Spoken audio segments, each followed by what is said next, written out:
Almost there. Almost there. And we're there. Okay. So, good evening to everybody. It is time to begin another Masechet. Woo! We are cranking along through our Mishnah study. And for those of you that have been following, this is a wonderful feeling to have that sense of completeness. Obviously, we always want to go back and review, but for now, we press forward. So we are, by popular acclaim, going to go back into the Masechet, the Seder, dealing with many of the holidays, and we're going to pick up the one that we have not reviewed yet, and that is the Masechet of Beitzah.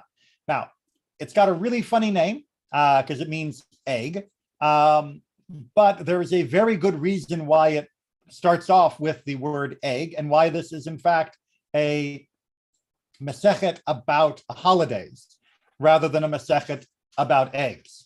And the rabbis are able to dig deep, but I don't think they'd get multiple chapters out of just talking about an egg. So to understand it, we have to understand a little bit more about Yom Tov itself, the day of a festival. I'm going to be talking, but also scrolling you a little bit through Dr. Kolb's introduction here, so that you can read along with him. Of course, you can also read along on Sefaria, where it's probably easier to see. But I'll be giving a bit of a summary of his introduction to get us going and adding my own spin where necessary. So a Yom Tov, a day of a holiday, which means the first and final days of Pesach, the first day of Sukkot, the first day of Shmini Atzeret, and the first day of Shavuot in Israel or biblical times, and the extra days if you live outside of Israel. Those are days that are Yom Tov. Those are the official Chagim. Now, we can also add in Rosh Hashanah and Yom Kippur, although, as we'll see, Yom Kippur is not going to be a major issue in this particular topic of food. There is a difference between days of Yom Tov and Shabbat. On Shabbat, as we studied so many years ago, it is, of course, not allowed to cook, nor is it allowed to go through the various preparation steps of cooking. Those are some of the Av Melachot, the major categories of work that are prohibited. Yes, it's fine to cut up your celery and have it for lunch. It's fine to cut your steak and eat it. But most of the things that are actually cooking, of turning something from inedible into edible, are prohibited on Shabbat. That's why we prepare for Shabbat on Thursday or Friday, in order that we will be able to enjoy Shabbat with cooked food that wasn't cooked on the day. All right, so far, hopefully that's very clear and familiar. On Yom Tov, all of the usual laws of Shabbat apply with regards to melacha and menucha, with regards to work and with rest, except for those that are involving food. As we see from the quote here from Exodus 12:16, and on the first day you shall celebrate a sacred occasion, and on the last day a sacred occasion. This is talking about Pesach. No work at all should be done on them. Very categorical statement, very similar to the terms used for Shabbat. Only what every person is to eat, that alone may be prepared by you. That final phrase of the Torah comes to limit the categorical prohibition on work and carve out an exception with regards to things that are needed for food. And that then sets Yom Tov in a slightly different category from Shabbat when it comes to our work regarding food. Now, with that in mind, the rabbis were not super excited to just say anything that you feel like might be related to food at all, go for it. The rabbis were not going to give permission because they didn't feel the Torah was giving permission to just do anything. As an extreme example, this would not be permission to run out and plow your field because eventually you will grow wheat there, and that means it's connected to food. No, I think most reasonable people would realize that's not the permission the Torah is giving. But you might think that you were allowed to go out and harvest a field if you were going to cook it on Yom Tov. And the rabbis believe that that is not true. And I'm going to give a little bit of an overview of what they do believe, even though the Masechet is refining that definition, because without that general understanding, it'll be very confusing. So the rabbis generally permit work that is done for food on Yom Tov if that work could not have been done prior to Yom Tov without a significant loss of quality or joy on the holiday. So the example that Dr. Kulp gives, I think, is a great one. You can't harvest on Yom Tov because you clearly could have harvested on the day before. There's no special reason to harvest only on that day, but you can knead and bake on Yom Tov because certainly, especially in the ancient world, fresh bread is going to be much better than day-old bread. So that is something that is would be diminished in our joy of the day, our joy of the holiday, if we were to postpone it. Now, some of you may be wondering, well, but shouldn't we just be strict? Well, yes, we should be strict on the joy of the day, on the oneg, on the simcha. We need to remember that celebrating on a chag is also a mitzvah. And so we can't just say, I don't want to do anything for fear I might be breaking the halacha, if by doing so, we've actually degraded the enjoyment of the day. And that's why we have this entire Masechet Beitzah. We are balancing out the limits on work that we should be maintaining without putting too many limits on the joy that we should be experiencing on Yom Tov. And as I've said, I don't know how many times, one of the major forms of joy for the ancient world, and really even to this day, for a holiday or special occasion is eating. Food is something that has been a centerpiece of festivals and celebrations since we became human beings.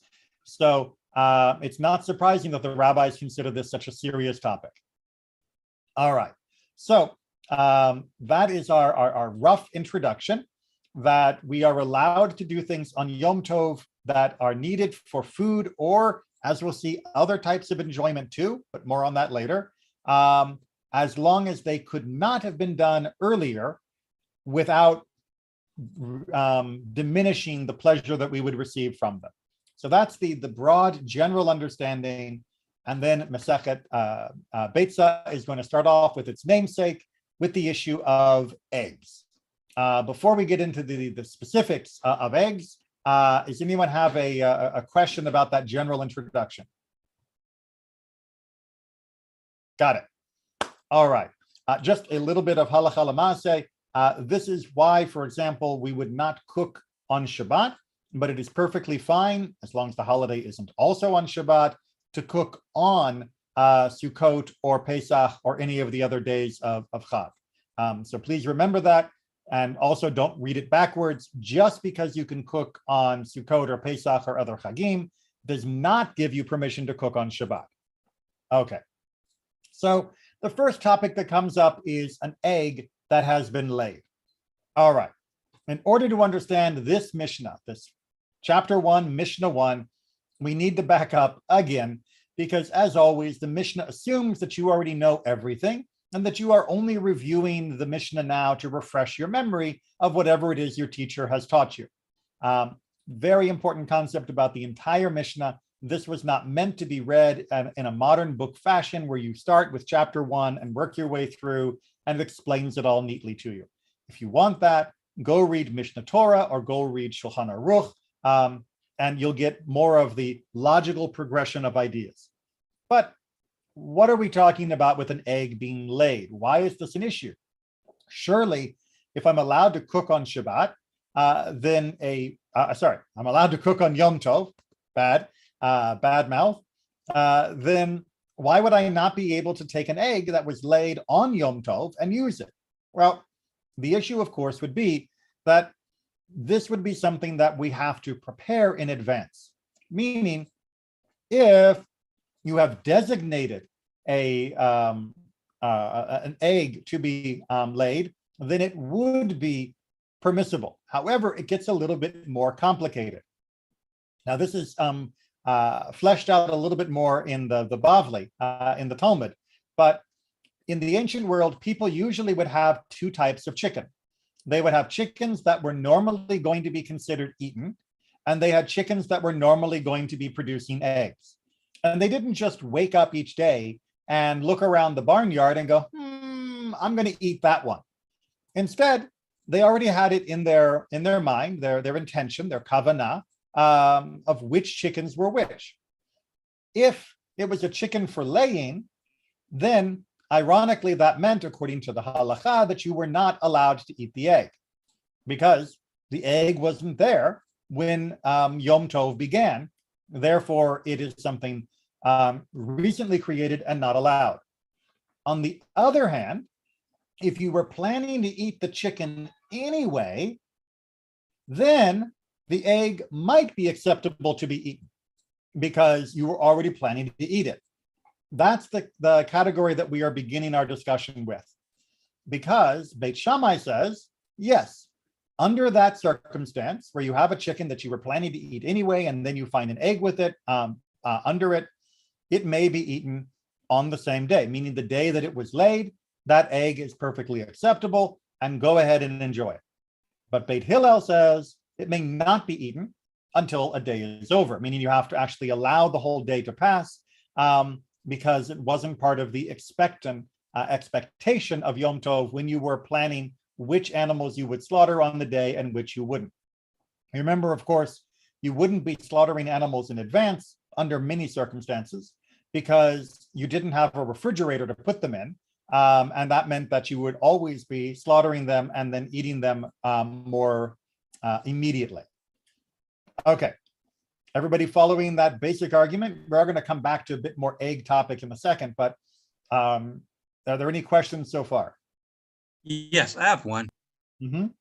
How come the notes say that the egg is similar to muktzah and it's not?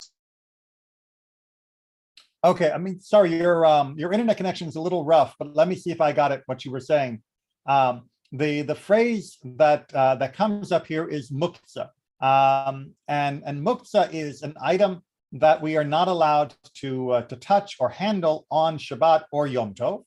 Now on Shabbat, that would be things like cooking pots and pans. On Yom Tov, we would be allowed to touch them because we're allowed to cook. The question here is with regards to an egg, is if the egg has just been laid, then does it count as muktzah, something I'm not allowed to handle, let alone eat, and therefore the egg just has to sit there. That's what they mean by that, the technical term as well, nolad, that it has been recently laid, it's recently born, meaning it was created on Yom Tov itself. And thus, since it wasn't set aside, you're not allowed to go ahead and eat it. So muktzah is a way of telling someone, don't touch this item on this day. Right. Like you said the question is whether or not it is muktzah. The notes say it's similar to muktzah. Okay, I'm not sure exactly how much we want to get into hair splitting of similar versus is. It is prohibited. Because it is prohibited, it is then muktzah, as opposed to something being muktzah by itself, but not because of a prohibition necessarily that is being debated. So yeah, let's not make too much of a big deal about the fact that it uses the word similar rather than is. It's probably trying to just draw our attention to the fact that its status is being debated because of its being created on the day itself, which is a different way of reaching the same conclusion than the usual way that we designate something that's muktzah from the outset. Now, those of you that have studied a lot of Mishnah or Talmud may have noticed something very unusual about the first half of our Mishnah, and that is Beit Shammai seems to be taking the more lenient position than Beit Hillel. Beit Shammai said, go ahead and eat it, and Beit Hillel said, don't eat it. Well, since we've talked about one topic where Beit Shammai is more lenient than Beit Hillel, the Mishnah decides to help our memory by bringing us a second topic about which Beit Shammai is more lenient than Beit Hillel. Beit Shammai says, the quantity of leaven, of chametz, is of the size of an olive, and leavened bread is of the size of a date. But Beit Hillel says both are the size of an olive. So when it comes time for Pesach, now again, we're totally out of the egg territory. We're totally out of the issue of cooking on Chag altogether. This is an unrelated topic, but it is connected linguistically because of the parallel between Shammai being lenient and Hillel being strict. In the case of chametz, when we measure how much chametz do you have to have for us to know that you've actually violated the mitzvah of no chametz, and how much matzah do you have to have for us to say you have fulfilled the mitzvah of eating matzah, Beit Shammai says a leaven is the size of an olive, and leavened bread is the size of a date. But Beit Hillel says both are the size of an olive. You may be wondering, how does that count as being more lenient? Well, Beit Hillel, because they both agree on the idea of chametz, Beit Hillel is saying that the amount of matzah that needs to be eaten is smaller than the amount that Beit Shammai says. You can fulfill the mitzvah as at a smaller amount. So that's the opposite. What's that? So it's the opposite. If Hillel say that you can fulfill both by an olive that is a smaller size than a date, so Beit Hillel is more lenient. In a way, yes. That's why it's unusual. But you say that they put this example next to another one that is that was Beit Shammai lenient. So I understood that the next example will be Beit Shammai lenient again. Sorry, you know what I did? I reversed the way I was explaining it. So scratch the last 2 minutes. All right, we're not talking about matzah, my mistake. We're talking about the eating of chametz. The first is finding chametz, which they both agree is the size of an olive, whereas the eating is about the size of a date or the size of an olive. And in that, Beit Shammai is willing to let a person, well, not let a person, is willing to say a person has not violated the mitzvah if they've eaten a bit of chametz, even the size of a date, which is larger than the size of an olive. Okay, now yes. Yes, thank you. Thank you for double checking that. Sometimes, I switch my knots and no's, and that can change everything. So thank you for double checking that. Yeah, Rabbi, if we are talking about Beit Shammai and Beit Hillel, do you remember which Masechet was that they numbers the few times that I think was 7 that Beit Shammai won the discussion? It's mentioned a few times, but the most famous section about Beit Hillel and Beit Shammai, with the Bat Kol coming to settle the argument, is found in Eruvin. Thank you. Aaron, do you have your hand up? Yeah. Just out of curiosity, to eat a date, wouldn't you have to? How can you eat a date if you only found an olive? Wouldn't you be making the prohibition anyways? A date's worth if you only found an olive. Because there are two different prohibitions. There is the mitzvah to not have leavened in your possession, and there is a separate mitzvah not to eat the leavened that you have. Now, it could be not your leaven. You could be out in the street and you find a loaf of bread. That's not leavening in your domain. That's leavening you just come across, and then you pick it up and eat it. You'd be violating the second mitzvah, but not the first. And vice versa, if you leave the leaven, but you don't eat it in your house, you'd be violating the first, but not the second. But yes, so Beit Shammai is saying that if you ate only an olive's worth of leavening, you have, if it was your property, violated the mitzvah of having leavening in your house, but you haven't violated the mitzvah of eating leavening because it was too small of a size. Beit Hillel is stricter and says, nope, you violated both.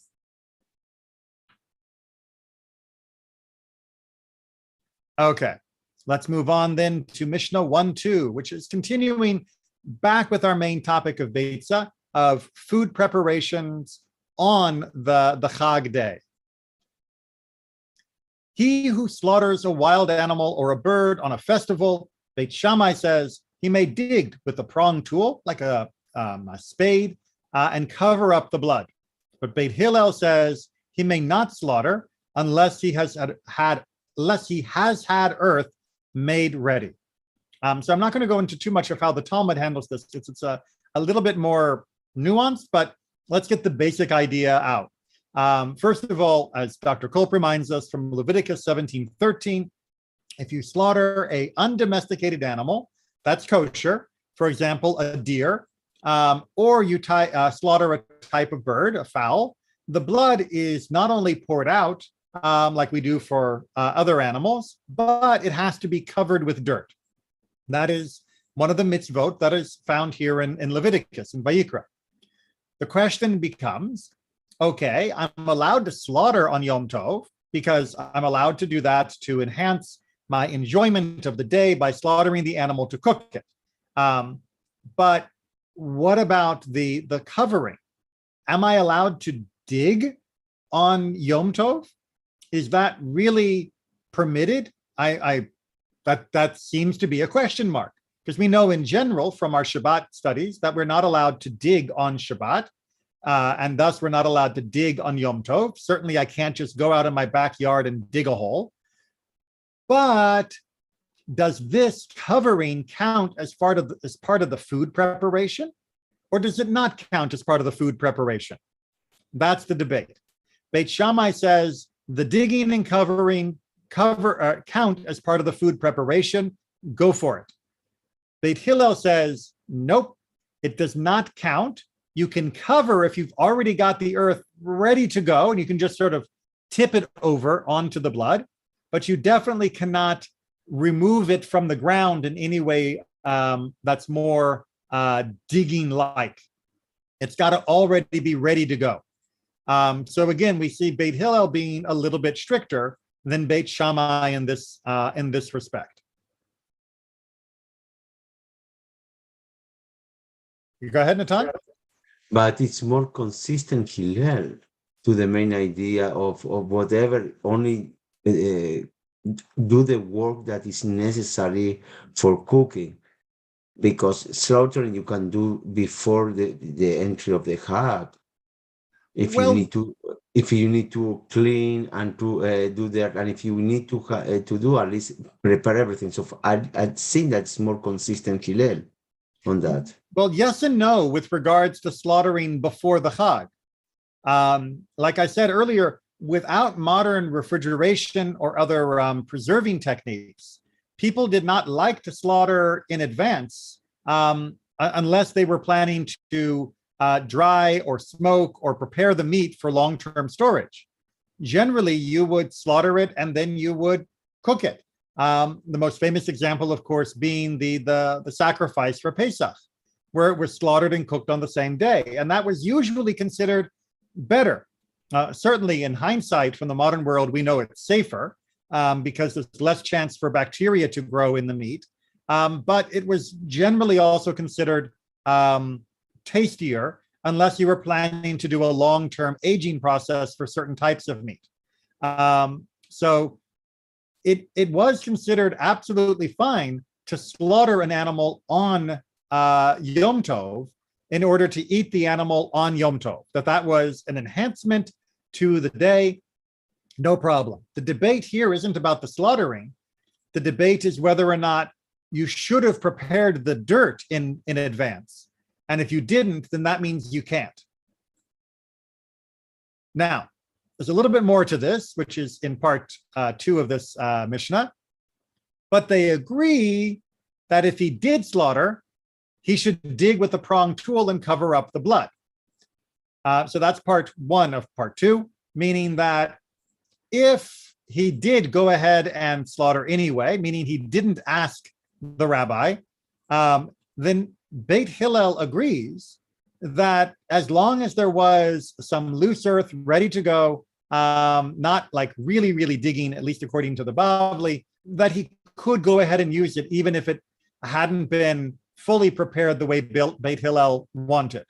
So the issue here is that the muktzah, the things that we are not allowed to touch on the day, is technically a rabbinic guardrail, a fence, and the covering of blood from a slaughtered animal, of the undomesticated beasts and fowl, that is an actual deoraita, Torah commandment. And therefore, if you did it anyway, certainly you should cover it, because you shouldn't allow a Torah mitzvah to be ignored for a rabbinic mitzvah. So again, what's the Torah mitzvah and what was the rabbinical mitzvah? The Torah mitzvah is to cover the blood that comes out of the undomesticated beasts and fowl. Okay. You have to cover the blood with dirt. But the rabbinic mitzvah is to treat certain items like muktzah as hands-off in order to better protect the day. And even Beit Hillel agrees, if he's already gone ahead and done the slaughter, then he has a biblical obligation to cover it, and he can thus use the dirt to make sure that he fulfills that commandment, even though that crosses the line that Beit Hillel would normally have for rabbinic behavior. Okay, thank you. And they also agree, as a separate topic, the ashes of a stove count as being prepared for the holiday.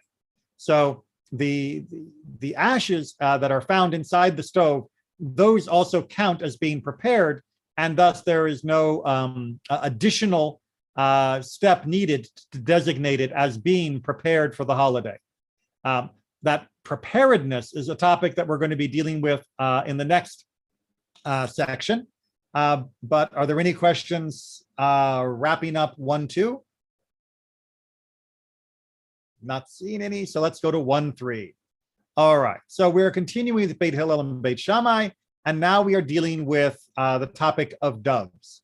So I don't know if anybody here has ever raised birds, but doves or pigeons, depending upon how fancy you want to name them, they are usually kept in what is called a dovecote or dovecote, which is a, well, you've probably heard the term pigeonhole used as an idiom. Just imagine like rows or even rows and columns of small boxes, and doves will make their nest inside each one of them. And so it's kind of like an apartment house for pigeons and doves. So when you have that apartment house full of pigeons and doves, you can imagine when the holiday is getting close, you would designate, I'm going to eat that dove, right? That dove on the left, third row up, on the end, that's going to be my dinner, and I'm going to slaughter it tomorrow and cook it, et cetera, et cetera. Okay, that part everybody agrees on. We're going to deal with a few more issues with regards to the pigeons, but before we even get to the pigeon, we have to get to the pigeon, and that might mean a ladder. And the question is, if the ladder that I need to use to go up to the pigeon that I have designated is not near the nest for the pigeon I designated because I forgot to move it before Yom Tov, then what do? Beit Shammai says, you're stuck. You cannot carry the ladder. You cannot move it at all. And that means you're just going to have to go without your dove that you were planning to have for your dinner.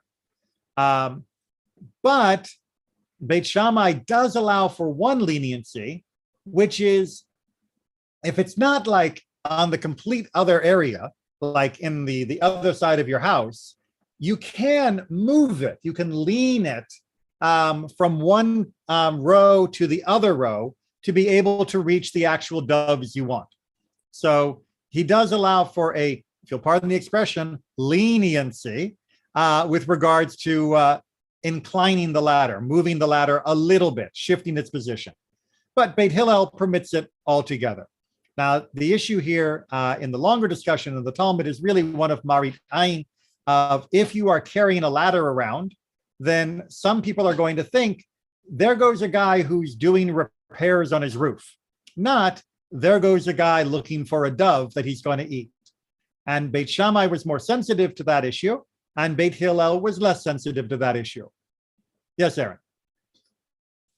Is the dove coat for it to be a separate dove? I think I Can you hear me? lost your connection. No. Can you Hello? hear me? Yeah, I can hear you now. me? Yeah. Yeah. For it to be a separate dove coat, does it have to be a I got 80%. For it to be a separate dove coat, does it have to be, and then you cut out? sorry, to be a separate dove coat, does it have to be a separate cave? No. I mean, they would be like walls of these that people would use to keep their doves. So you can imagine it as being like a full aviary, or you can imagine it being like rows, almost like a beehive. You can have it in lots of different formations. All right. So as long as you're carrying it within the same cave, people are probably pretty safe to assume what you're using it for, right?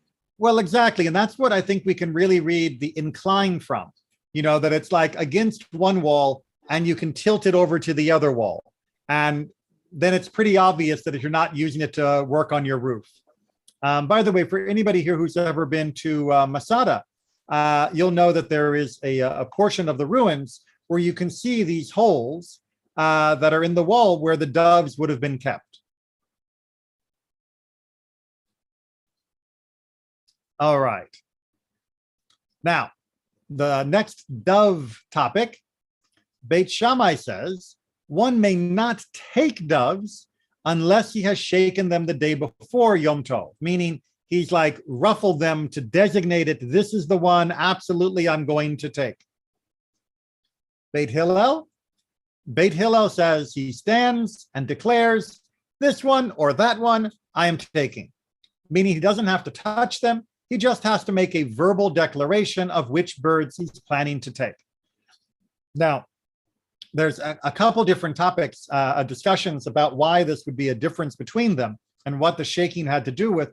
But just the one that I'd like to share was the idea that Beit Shammai was of the opinion that when people went to get their doves to eat them, they would often feel remorse at the first pair that they would pick up.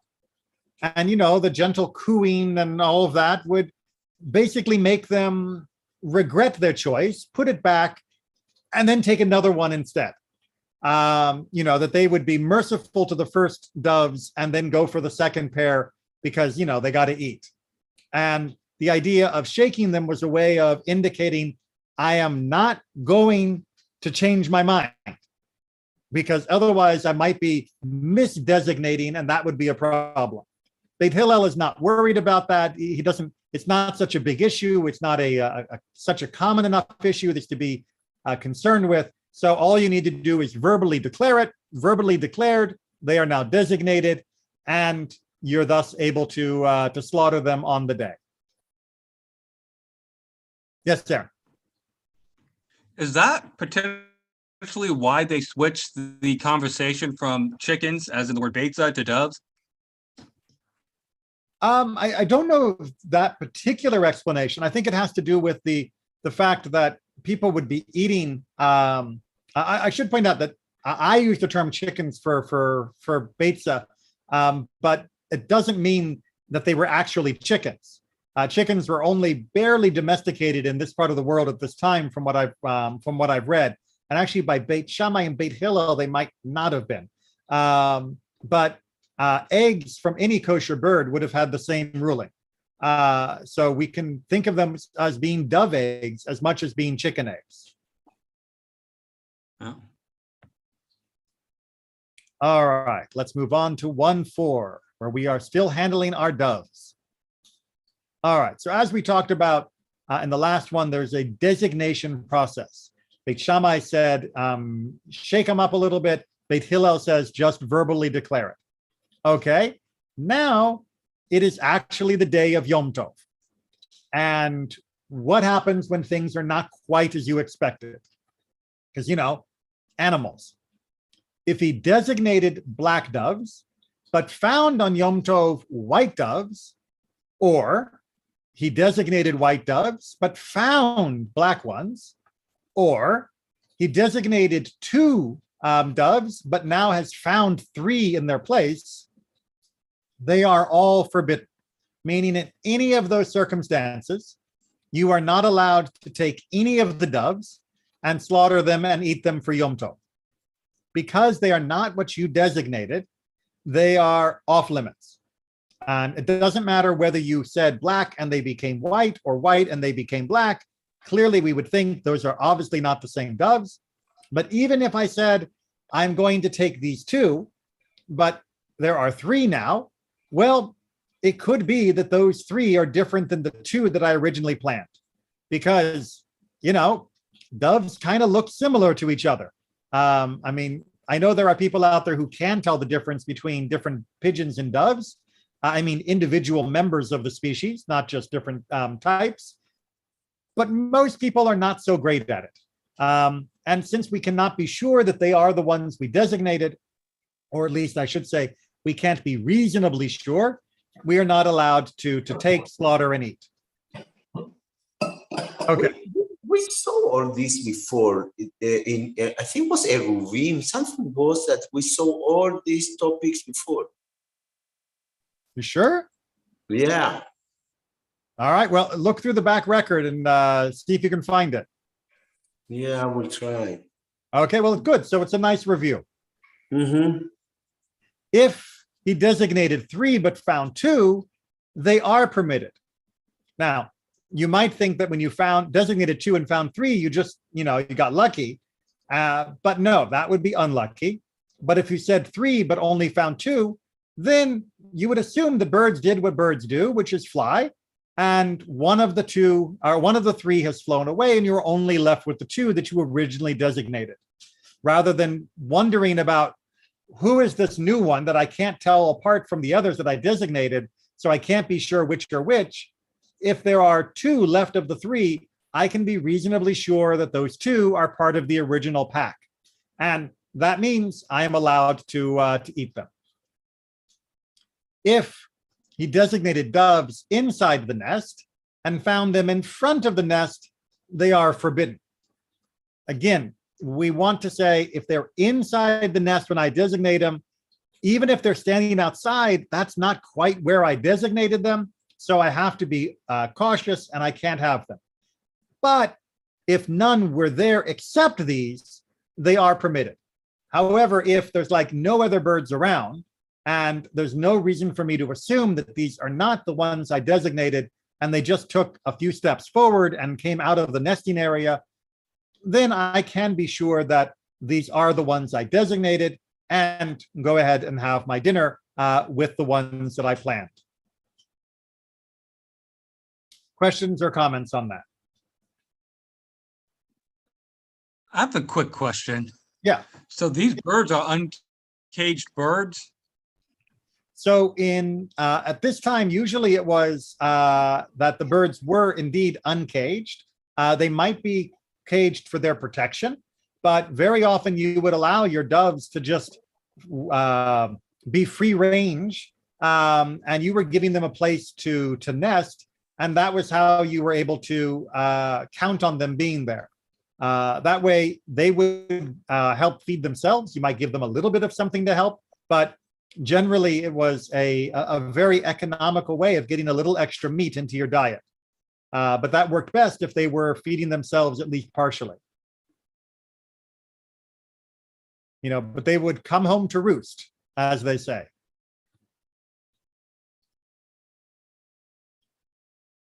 So yes, just to make sure that's clear, and you're reminding me that not everybody has seen this sort of thing before. This is not a fully enclosed aviary, and there's no chance of strange birds coming in. No.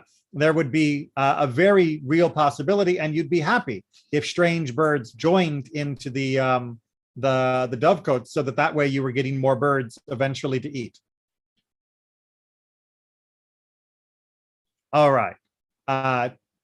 Mishnah 5. We are still with Beit Hillel and Beit Shammai, but we are moving away from food, but we are continuing with the topic of Yom Tov. And well, let's get it started, and then I'll explain.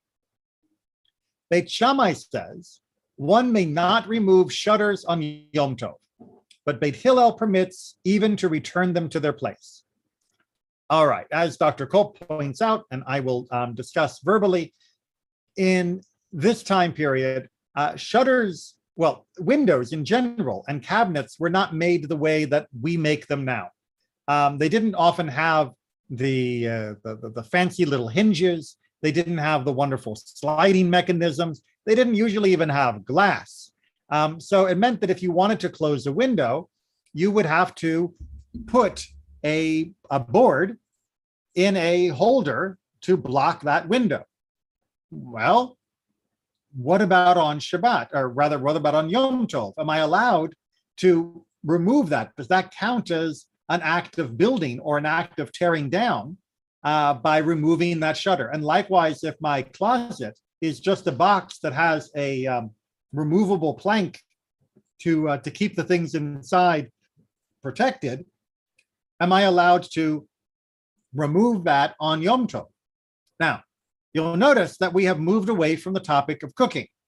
And that is very, very important and significant, because Beit Hillel introduces a position that's discussed much more extensively elsewhere, that if something is permitted on Yom Tov for the purpose of cooking, then in general, if it is also going to enhance the joy of the day, it is also permitted even for non-cooking purposes.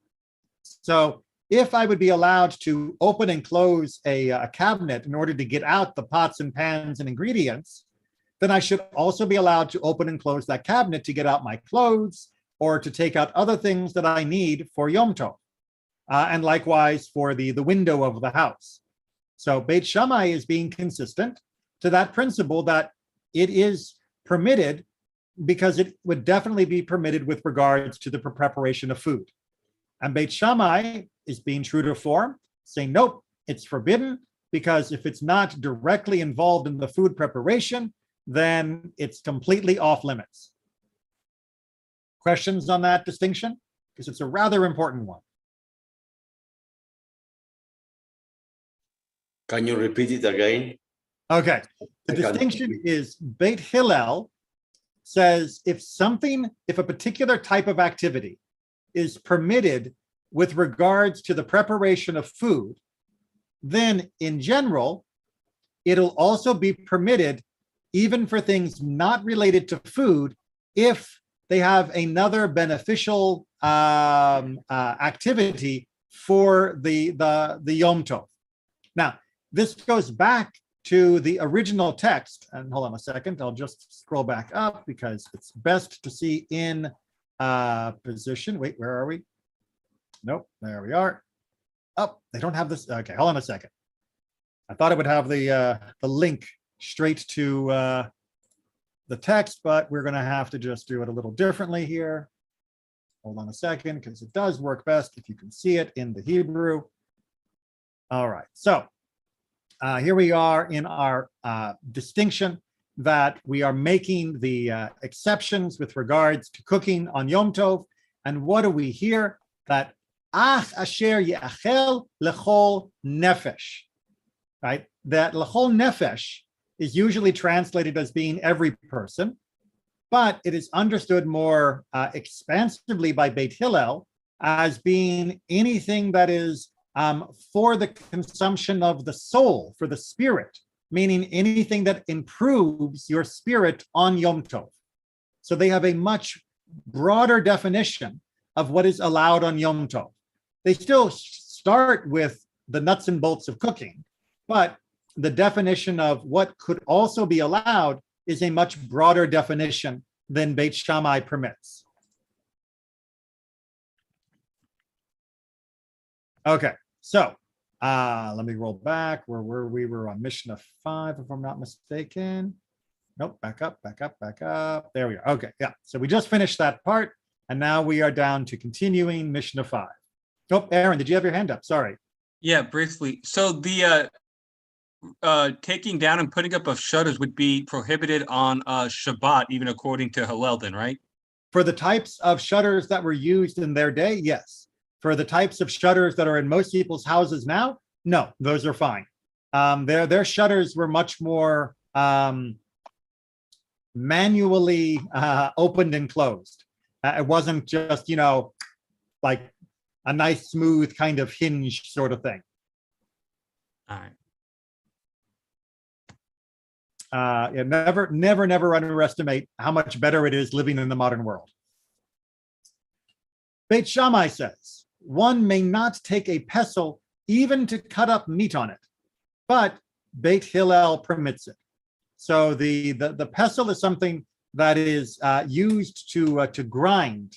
Like mortar and pestle, you may know as the phrase, and that grinding space generally was not allowed on Yom Tov because most types of grinding, we'll talk about some exceptions, but most types of grinding were not allowed on Yom Tov. You can grind your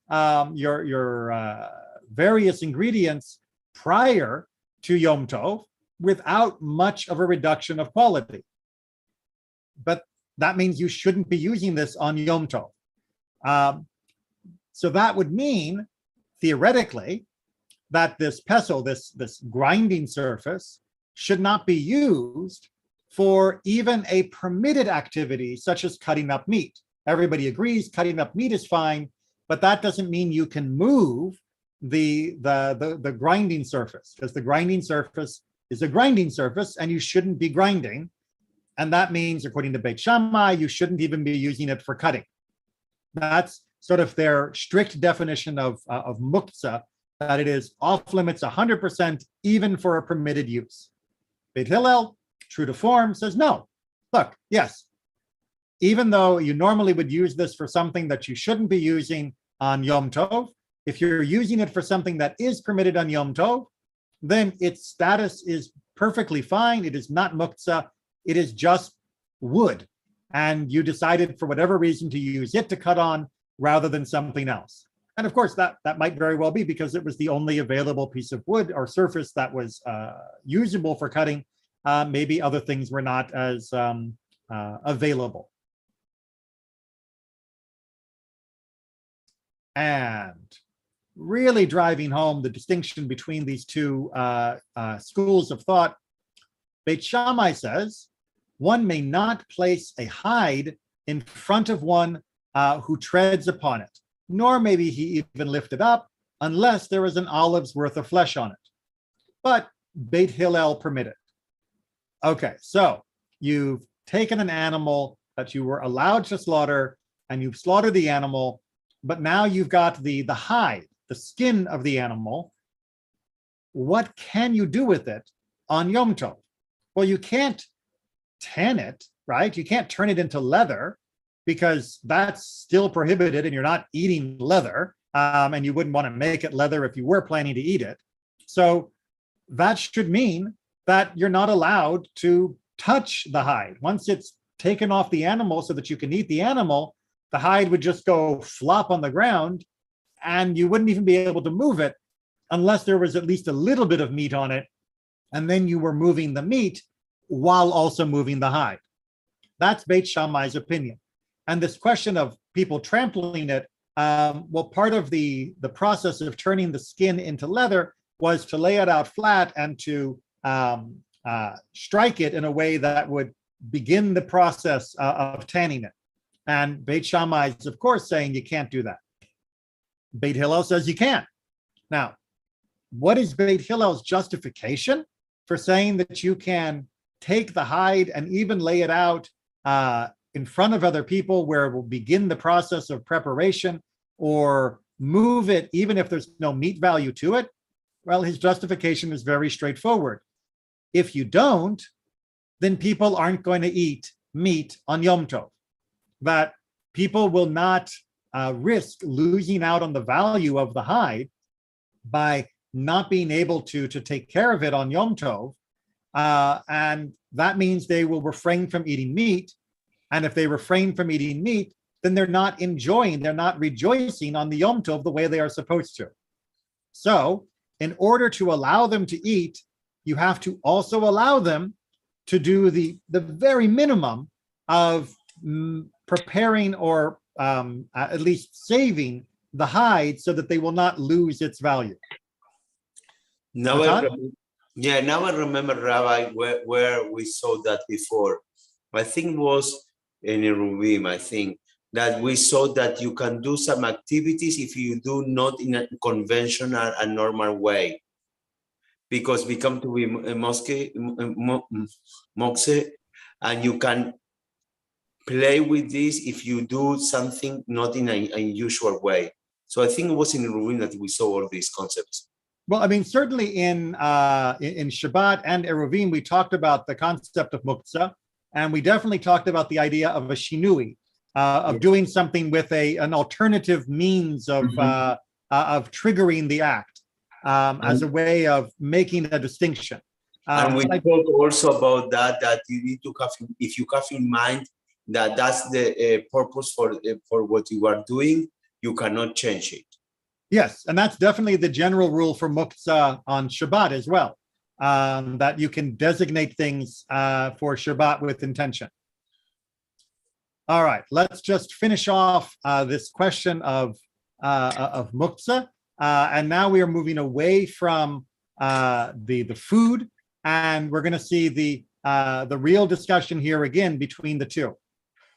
Beit Shammai says, one may not carry out an infant or a lulav or a Torah scroll into the public domain.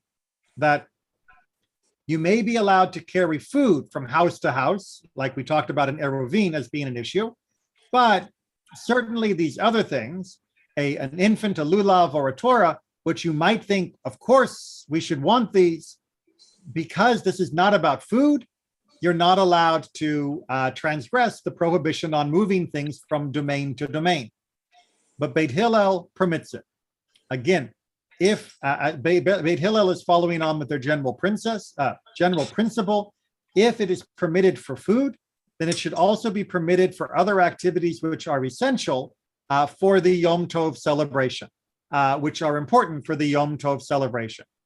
Therefore, moving an infant or a lulav on Sukkot, for example, or a Torah scroll, again for the holidays, those would be fine on Yom Tov, even though we don't plan to eat any of them.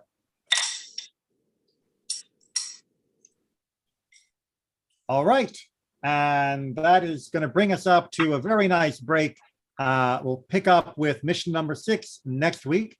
I hope everybody is doing fine with the storm, and I'm glad we didn't lose power. And I will see you all, well, maybe tomorrow if you're joining me for the Trot class, or maybe on Shabbat. So we finish now the Mishnah, the 5. We finished Mishnah 5. We'll start Mishnah 6. Okay, perfect. Okay, thank you so much, Rabbi Yesher Koach. Thank you. Ruch Tiyeh, take care, everyone, and stay safe and dry. Yeah, thank you. Thanks, Rabbi. Bye.